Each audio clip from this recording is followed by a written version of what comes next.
So at this point in time, you've got a core to find. Echo's going to be kind of looking for some of the materials that you need. If you can find the core, most of the rest of it can be built, although it will still take some time. I believe plan was to sleep so that I could wake up with locate object, so I could just use that to find the core.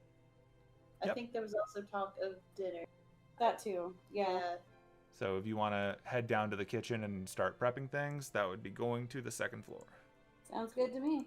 Okay. While you do that, Kwaku's going to sit up here and he's going to poke around in this golem book and try to figure that out. All right, so yeah, you're down here. Echo's been waiting for you. If you're looking for the kitchens, they're this way. The bath is to your right, Anise. By all means, enjoy. Bam. The kitchen. Okay, you're peeking in the top room. Looking in the top room, you poke in there. Like, as soon as you open the door, you feel cold air blowing out on you. I found the fridge. The room itself is really cold. This room doesn't really have much in terms of lighting, since it doesn't have any windows and this is an old castle. You can't see very well, but the room gets colder as you go a little more towards the back end. You can't tell why. Notably, you don't see, like, refrigeration equipment or anything like that. It's just suspiciously cold by comparison to the entire rest of this place. Produce flame. Whoosh. You have a light source now. Now that you got a light source, something is going to become a little more obvious. Looking in here with your produced flame, a lot of the stuff in here is frozen fruit, frozen vegetables, frozen meat. And now that you have a light source, you can see the entire back wall of this room is covered in something brown. It's kind of fuzzy as a surface. Well, I don't think we should disturb the back wall, but what do we want for dinner? What should I cook?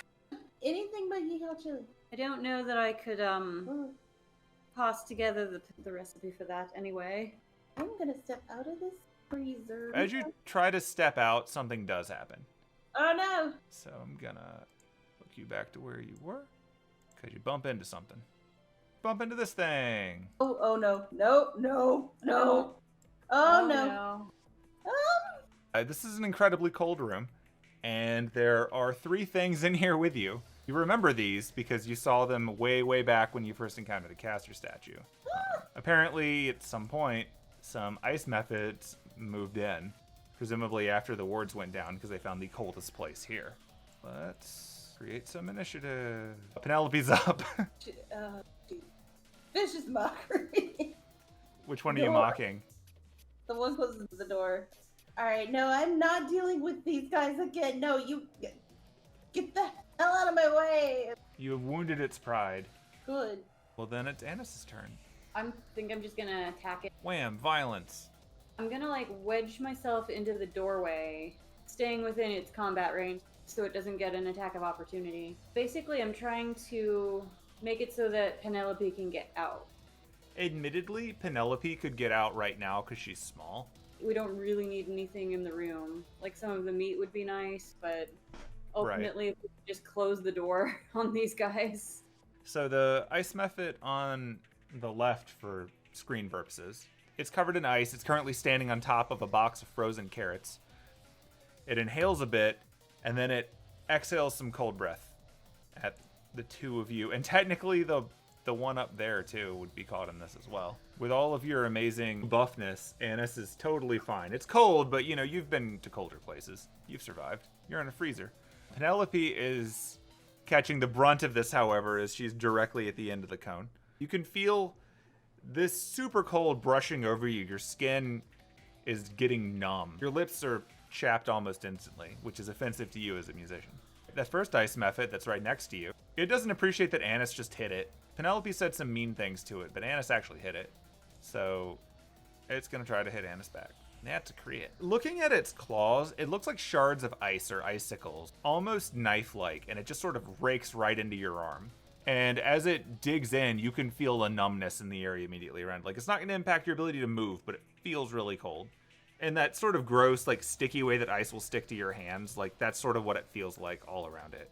It is not happy being surrounded by the 2 of you, and as a stupid creature, it's going to try to move away and get with its buddies at the colder end of the freezer where it's happier. So it's gonna move here. I guess I get an attack of opportunity? Go for it. You were swinging away at it, but it's tiny, and because it flew right next to Penelope, you sort of had to hold back a little bit because you don't want to decapitate your friend. Do I also get one? Yeah, you can also attack it. Fortunately, while you're swinging at it and it's ducking around you, it doesn't see Penelope coming in at it with a short sword, just stabbing the crap out of the little bastard. It's not looking great. It is in a really bad place. All right. Kwafu, get in here. Kwafu is like 2 floors above you in a library that's warded by sound. I feel like the only person that was even close nearby was Echo. Was poor rolled a 3 on her initiative Echo? Yeah. Yeah, like she can hear all of this screaming going on. I'm not even going to make her roll for that. So the other ice method is going to try to do an ice breath on the lot of you as well. The sad thing for it is that in order for it to hit both of you, it's also potentially going to kill its friend. Brr. Okay, and that's the end of its turn. Oh, look, Echo gets a turn. All right, well, she hears all of these noises, so she's going to head inside. That was her move. What's going on? We're getting attacked by ice things. Oh. Ice things here in the freezer. It's weird. Cool. All right, since she's got to use her whole turn to see what's going on, she's going to run up here and take a look in. Oh, well, all right. Please tell me you have chapstick. I have many sticks. That's not what I meant, but okay. That sounds British.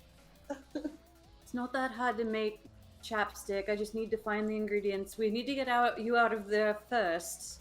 Oh, she's up first now. That's funny. I mean, I do like shuffling at each turn, even if it occasionally results in weird things like that. Now she actually gets actions. Right, duck. Oh, hi, Duck. Excellent. Okay, so bonus action. As she pulls out the arrow from the quiver that she keeps on her back, she sort of runs it across, like, her lips, like she's whispering onto it. As soon as it passes by her lips, little thorns are popping out all along the end of this thing. She shoots the arrow over you, and it flies to the back corner of the room where it sinks deep into the bottom left ice method. And when it does, all of the little thorns that are on the side of the arrow that she shot burst out and hit all 3 of the methods, like in a quick little cloud, almost like tree shrapnel. Oddly enough, the way that the arrow is embedded in the 3rd one means that all of the little thorns are flying off to its friends and not it. Though, obviously, because it's sunk into it a little bit, presumably some of the thorns that have gone under the surface are also flying out, so that's gross. So the thorns fly out, they pepper over all 3 of them. They only affect them, thankfully, since you shot for the one in the back, so the 2 of you are fine. And at this point, the method that she shot looks absolutely riddled with damage between the arrow and the thing flying out. Ice Method 1, the one that has been plaguing you for so long, is completely covered on its right side with thorns bleeding out, which is funny because the left side of it is the one that Penelope just stabbed the crap out of. It's looking pretty rough all around. Both of those methods are not looking great. The one on the right, Ice Method 2, has taken the least damage because no one's really attacking it and it just got riddled with thorns, but otherwise it's still there and fine. That is Echo's action.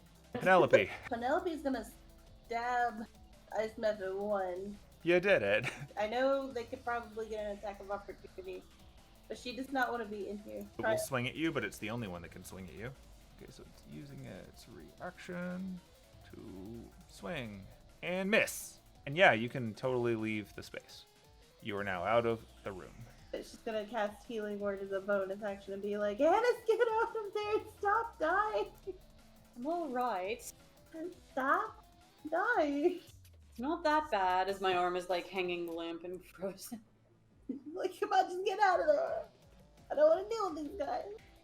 I'm keeping my eye on the methods, but I'll kind of turn my attention to Echo and Penelope. Are we killing these things, or are we just gonna let them stay in there? I'd rather not they live in there, but we could probably just lock them in for now and come back when someone's willing to deal with them. I have Produce Flame up, so I'm going to attack Ice Method 1, the one that got me. That flame that you've been sort of floating around for a bit, you just sort of whoosh over it, and you actually see this thing stare at you and then melt like an Indiana Jones scene, which would make more sense to Gross. Penelope than Anise. But Yeah, it's actually just melting. You see it turning into a puddle on the ground that proceeds to immediately start freezing over again, given how cold the room is. I'm gonna look at the other two methods. I know they probably don't understand me, but I'm gonna be like, don't give us any trouble or that's gonna be you. And then I like duck out and shut the door. Okay, as you're ducking out, you can hear the first one as it, hit the floor just goes almost like slush. The other two are, and then you close the door. Well, Guess that was badass. was quite unexpected. But now we only have to deal with two. Oh, I'm curious to know when those got in. My guess Yeah. would be while the tree was up. Probably. Could probably have Raps come in and just smash them. Quite possibly. Well, They can't go anywhere else right now. I guess I'll look around and see what kind of cooking equipment is, and if there's any food that's not in that room, like rice or something. If you're looking for the warm pantry, that's just around the corner. Warm pantry. Rather just as opposed to the cold pantry that you were just in before. It's actually just like a normal pantry. You're gonna find all the normal stuff anyway. Like, it's a well-organized pantry. There's plenty of food, plenty of rice and other things. They're sealed in. Despite the fact that they're super behind in a lot of ways, the Einzbern still imports some of their food for when they have guests. So you do have like canned goods and things like that too. Things that are good for long periods of time. The canned goods in here are not expired, which is interesting given these people don't eat. It seems like they're actually maintaining a stock even if they get guests. Based on the ledger you saw when you first got here, like a few a year. They seem to be spending a fair amount of energy making sure they have food at all times just in case. I guess Anise will grab rice and see if I can find some cooking oil. Yeah, you can find cooking oil and a variety of spices and stuff all in this closet. You could tell just from standing around in the kitchen that they have a lot of cookware up. There's everything from normal, like, pans to woks to other stuff. It actually kind of reminds you of some of the nicer kitchens that you saw when you were visiting other mages who seem to be living the high life. Like, none of the stuff is electric, but as non-electric things, it's pretty, solid. You find very nice knives and very nice spatulas and pans and everything. Gonna make big old thing of stir fry. Do we want to go see about maybe getting golems in here to care of the... Sure, I can go do that if you've got it covered in here. Yes. Okay. If you just want to go talk to Raps, Raps is outside this floor just punching bits out of a tree. Yeah, let's go talk to Raps. Like, she gets into the courtyard and she's gonna be like, Raps, where are you? You hear the punching of the tree stop for a second. The golem walks over to the balcony area to greet you. Mer? Hi, buddy. Hello. I need a favor. Proceeds to bend down to one knee so that you can ride on it, because it just assumes. Oh no. That's not what I need. There's some ice thingies in the freezer in the kitchen. I need you to take care of them for me. Okay. It seems Yeah. to be following you. Wait, Raps. On the way back, can I ride on your shoulders? It walks past you on the stairs so that you have an easier time climbing on. Heck yeah! She jumps up on his shoulders. Alright, so she's just gonna like direct him back the way she came. Oh, welcome back. Here's some tea. Alright, I'm gonna show you where these things are. They're in there. Raps is going to open the door. And Raps is going to step in. And Raps is going to close the door. And then you're going to hear... Brr, brr, brr, brr, brr. And then Raps is going to open the door, and there are no more methods. As we learned before, these things can't actually hurt him with any effectiveness, so I'm not even going to roll it. Raps brings you two hands full of what were supposed to be dead bodies, but it's just like slush. And it's like he's brought you snow cones in his hands. Oh, ew. Ew. Mrr. Thanks.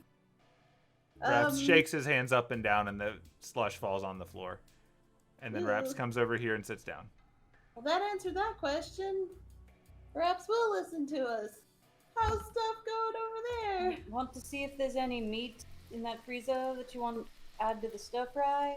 I'll see what's in there. I'm stirring and I'm a frying. Just as a note, as you get closer to that back wall, it gets significantly colder to the point where you feel like if you spend too much time on it, you're actually going to get hurt.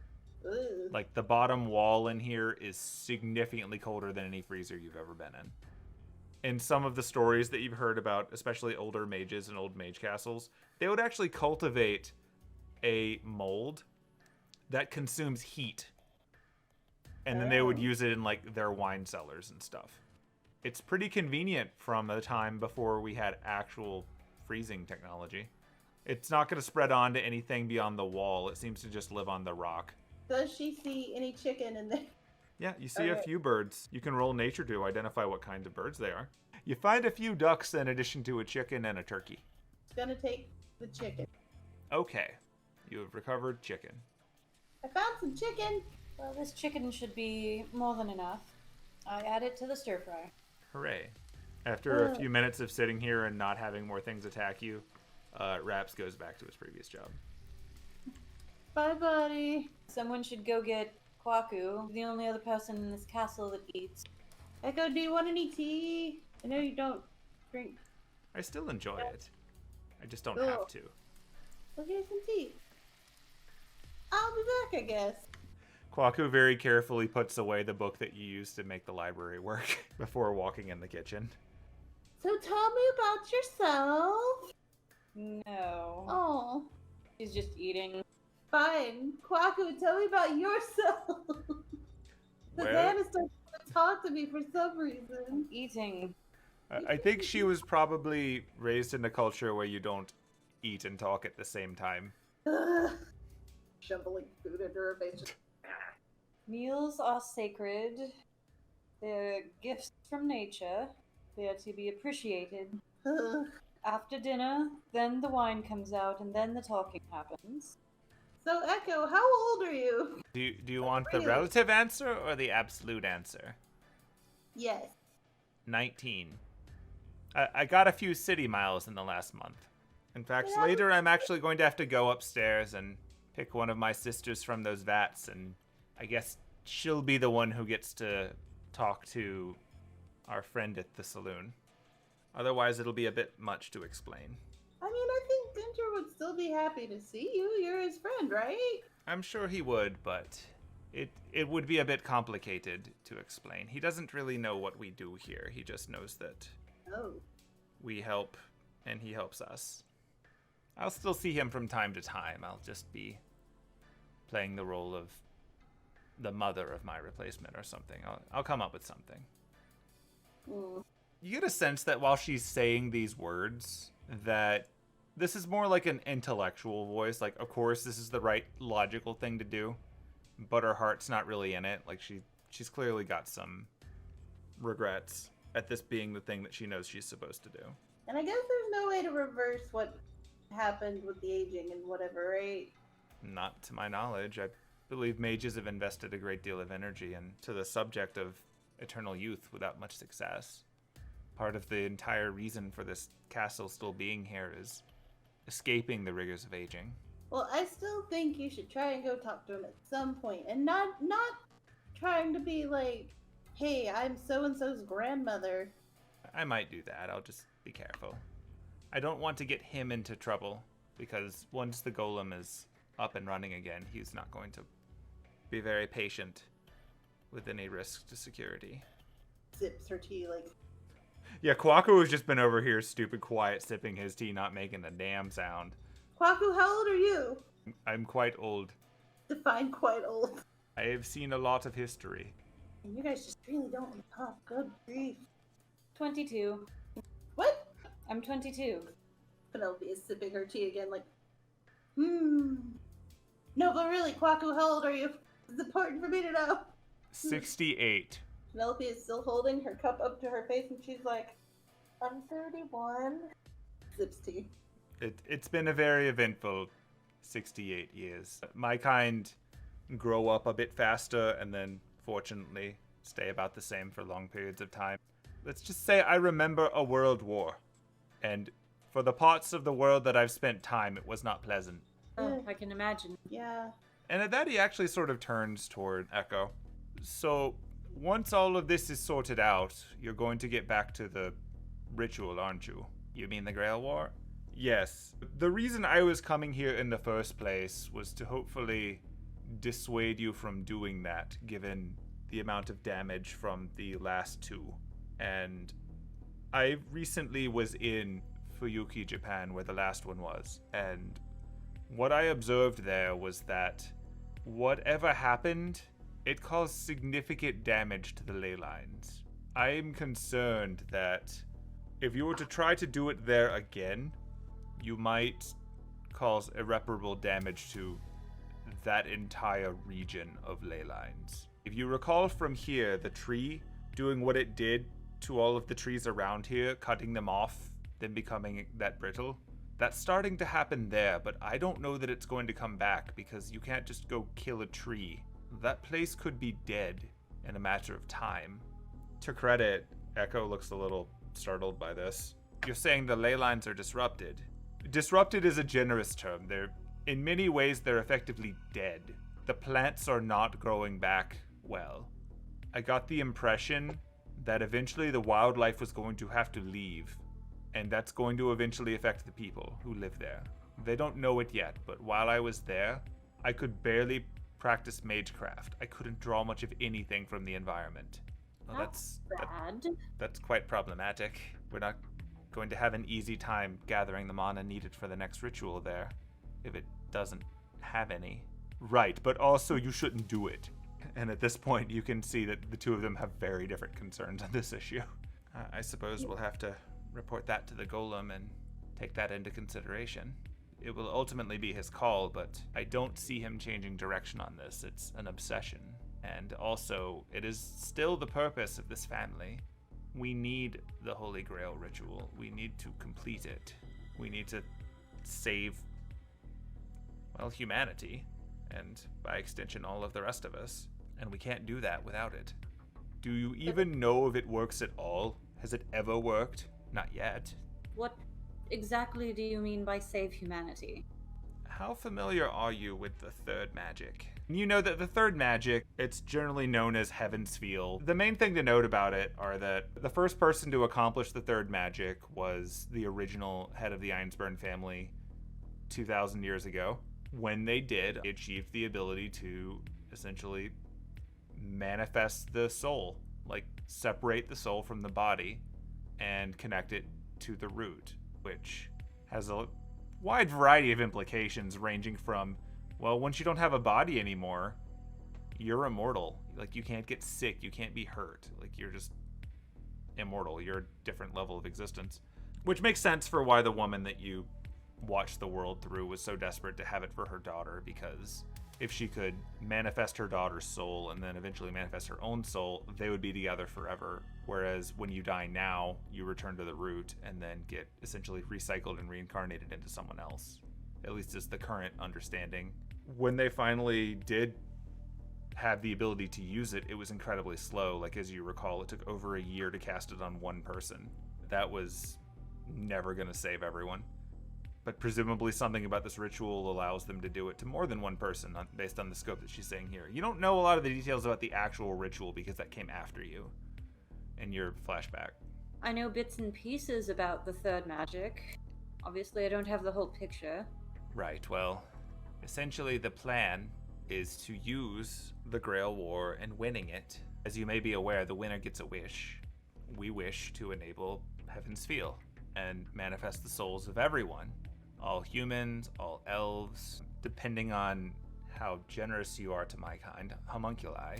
As a world that no longer needs bodies, we would, by extension, be saving the planet, because we would no longer, or you would no longer need to eat, you would no longer generate waste, you would be beyond it, you would not need it, you would be connected to the root, and you would be able to use that for magecraft. It's the ultimate salvation of everything. Right, but without bodies, what are you? What is a soul? And I don't think you or anyone else knows the answer to that. That just sounds kind of like a sad existence. We would become ghosts. I'm not entirely sure. I've never encountered someone who's been through the process. I know it's been done. It was done by Justice a few times, and it was done by the founder, and it became the goal.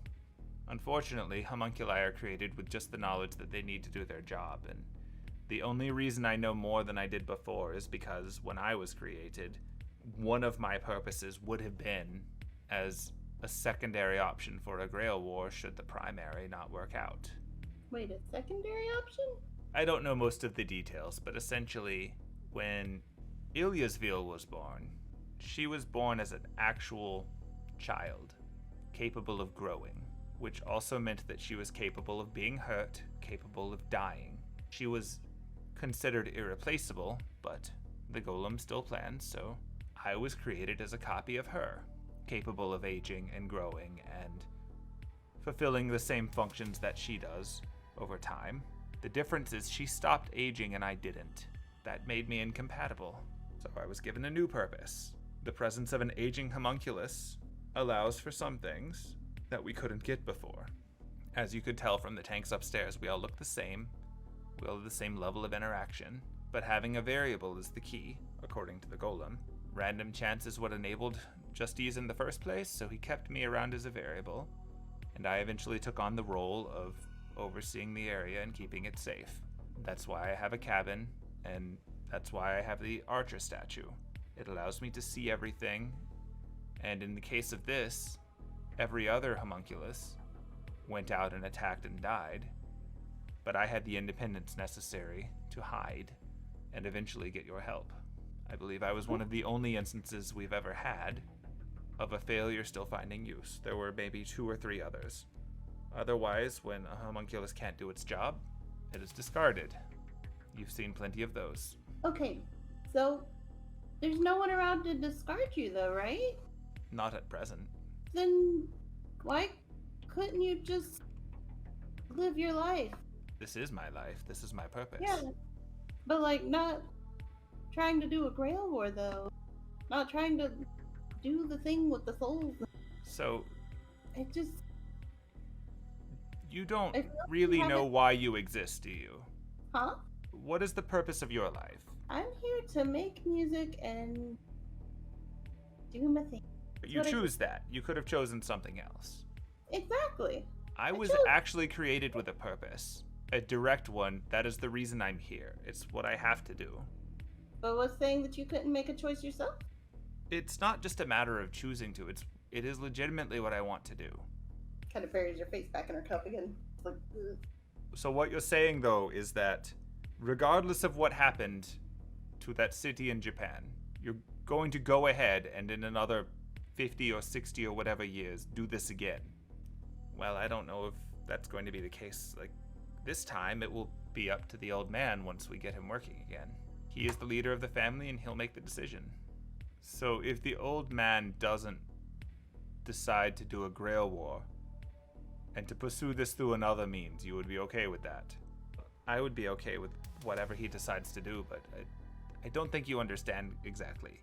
The Grail War is his reason to exist too.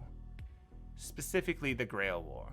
Grail War is it necessary? It was something that caused so much damage to the area that the ley lines are dying Well, in that, this city where it happened.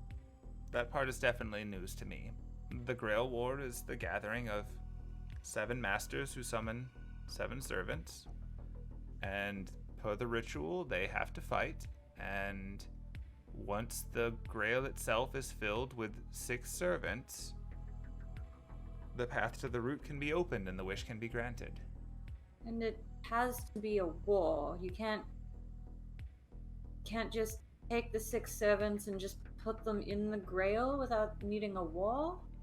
It's somewhat difficult to summon a heroic spirit for such a purpose. You need them to show up, which means you probably need to entice them with a contest. And I suppose the 7 people fighting all have different opinions about what that wish needs to be used on. Unfortunately, that's actually a bit of tragic history that I do know. So originally there were 3 families and they all had the same wish. That's why this ritual began. If you head upstairs, you'll actually see a large image of them in the throne room. The three of them came together in agreement to make this ritual happen. Unfortunately, because they needed to have 7, it was determined that they had to pull in 4 other mages. And the very first time they did this, everything fell apart. And then each time, the outside mages who did not have the same goal were blinded by the potential of connecting to the root and performing a different miracle, a different wish, whatever made them happy. That is why the Einzberns invest so much energy into getting the strongest servant so that we can win and save the world. We don't want anything else. We don't want riches, we don't want power. All we want is to save the world through this. It's the only ethical outcome, but it's also the only way to achieve this goal. The Age of Magic is done. This is all we have left. Like Haku said, once you're a spirit, what point is there? Do you see value in reading a book? Well, yes. If you could read a book, would you grow? I'm not sure I understand the question. If you had no arms and no legs, if you were only a head and a book were opened in front of you and you could read words, would you still consider that an existence? Well, I don't think I'd want to just read all the time. There are other things to life than reading. Well, if you could have an eternity to read and learn and observe everything versus a lifetime where you spend most of your time sleeping or securing resources or being afraid, which one is more living?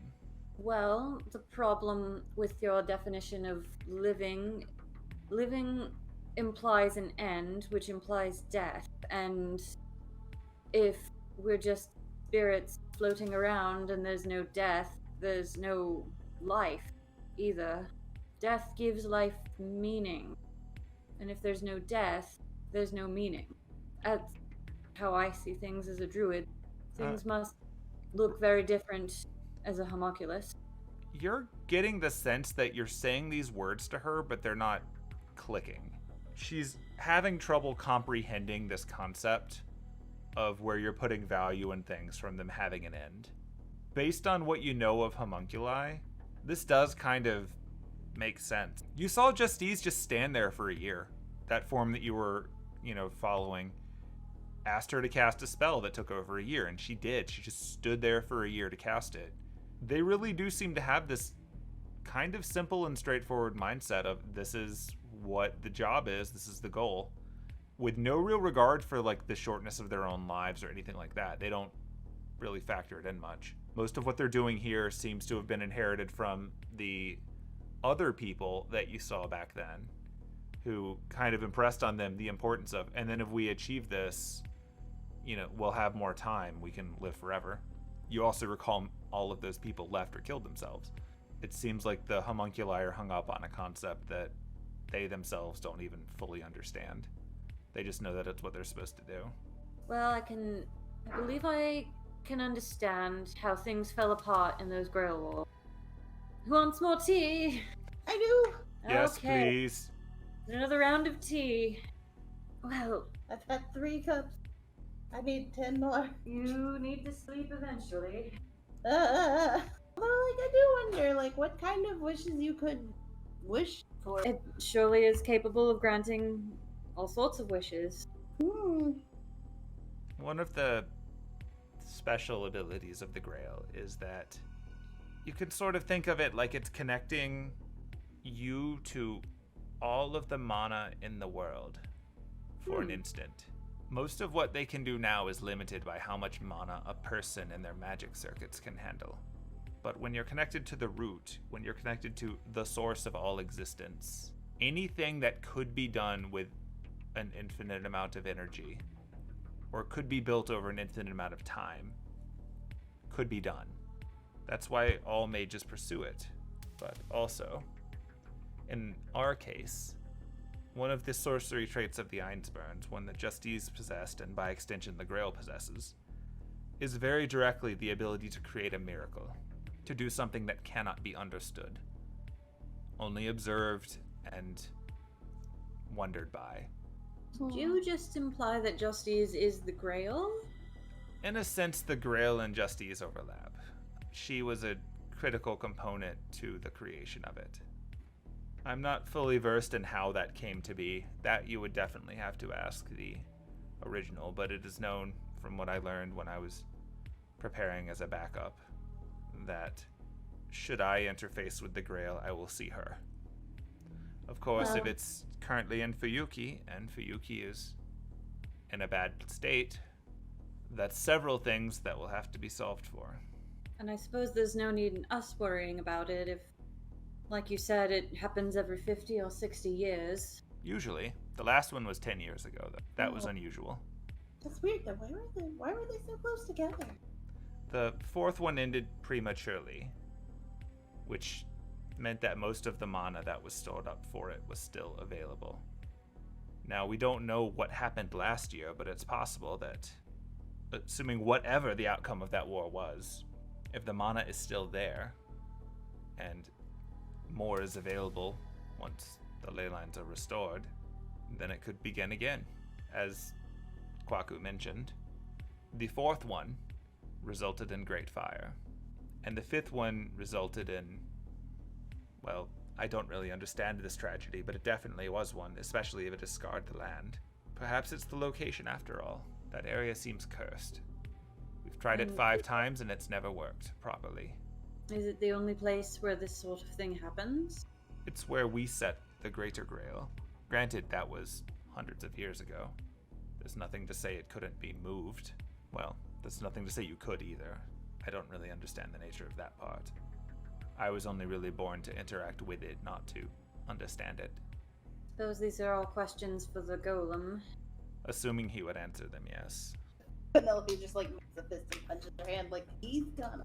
And unless we want to search this castle top from bottom, we need to get some sleep. In the morning I should be able to use locate object to find the core. Where do we sleep exactly? You've got your choices. There's the master bedroom upstairs that's not in use right now. There are the guest bedrooms on the 4th floor.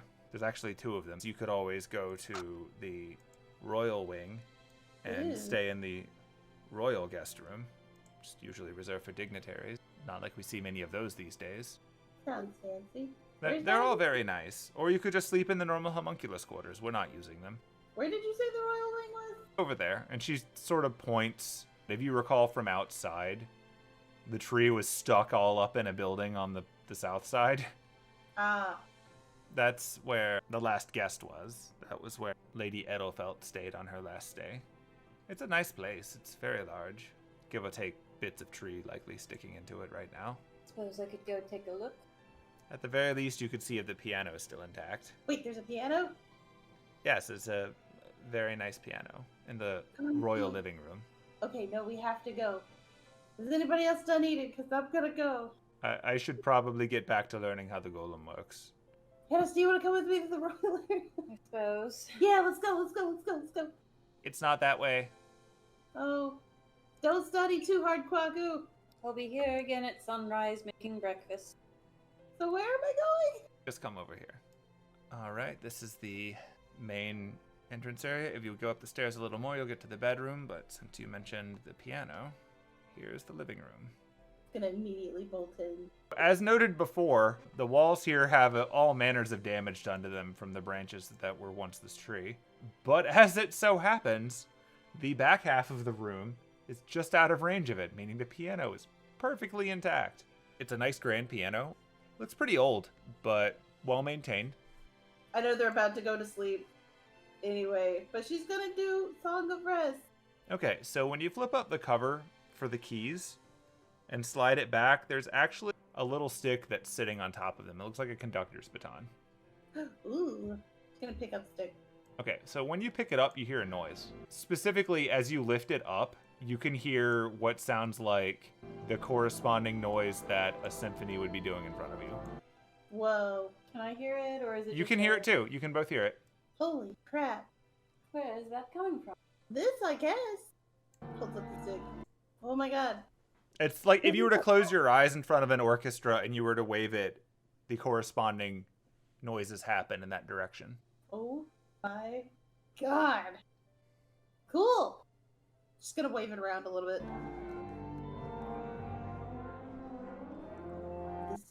cool. Just gonna put it like on top of the piano so she can actually just play on the piano. Okay. And she's playing on the piano. The piano's fine, Echo! That's good. Where did you find an orchestra? I didn't. There's a stick. Oh, well, no one's ever used that before, so have at. Woohoo! Just gonna pocket it. Okay, what'd you think? Quite enjoyable. Yay! Behold, the royal suite. Okay, so you're actually above the tree's damage here. The room is actually intact. Oddly enough, this room has electricity. It's one of the only ones you've seen in the entire building that seems to have electricity. It has more modern amenities. There's actually a tiny little mini fridge.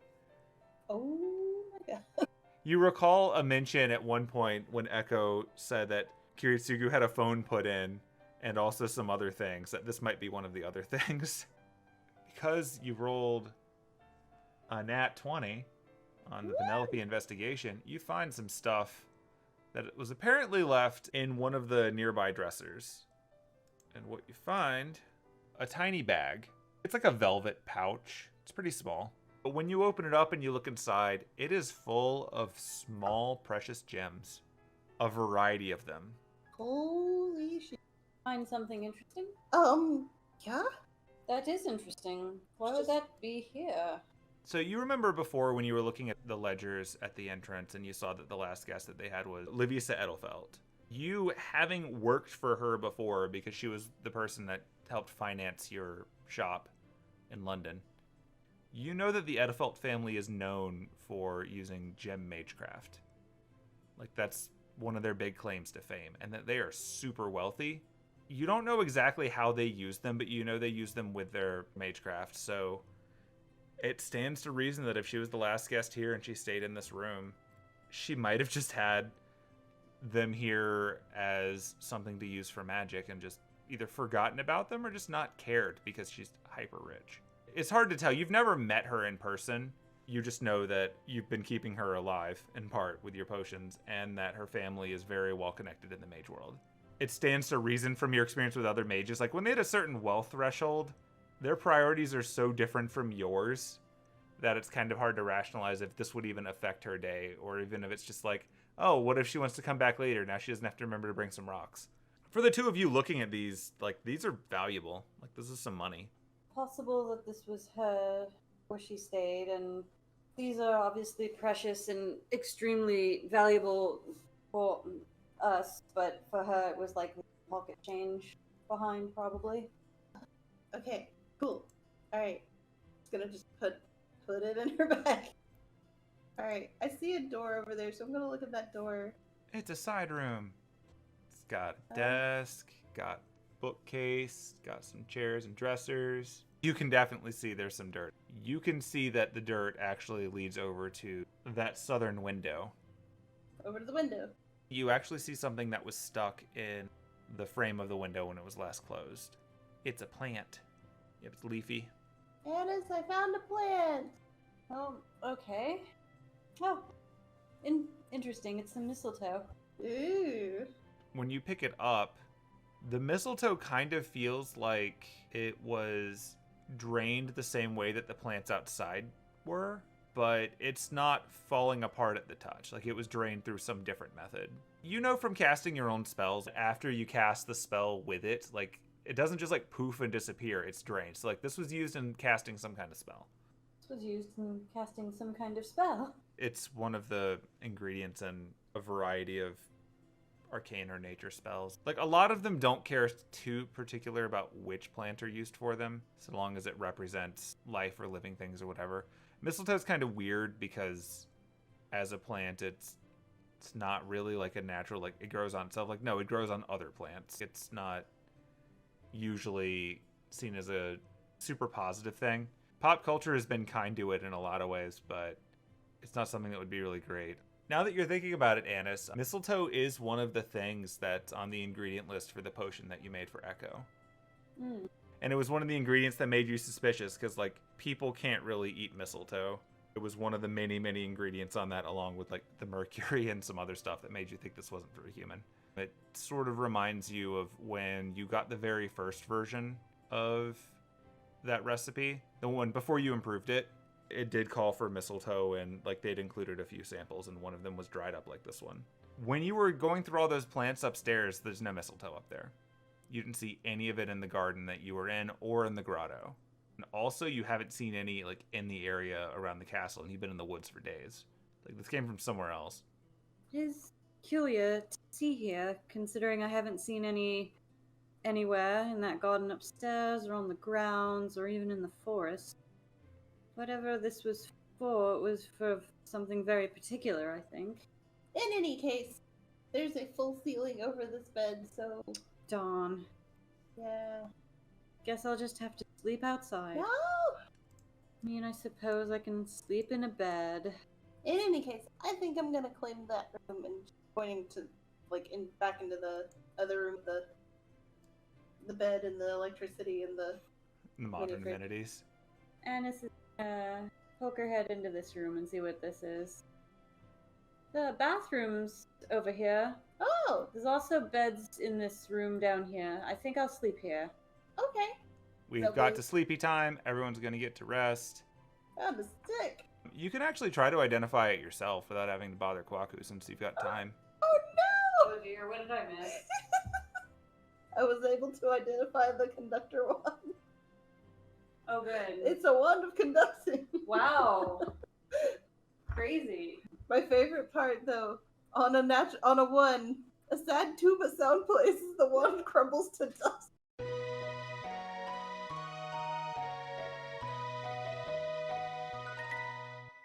No, but really, Kwaku, how old are you? It's important for me to know. 68. And he looks like Kotetsu? He looks super young, yeah. He looks like he's in his 20s. Damn. Get it, Kwaku? Damn.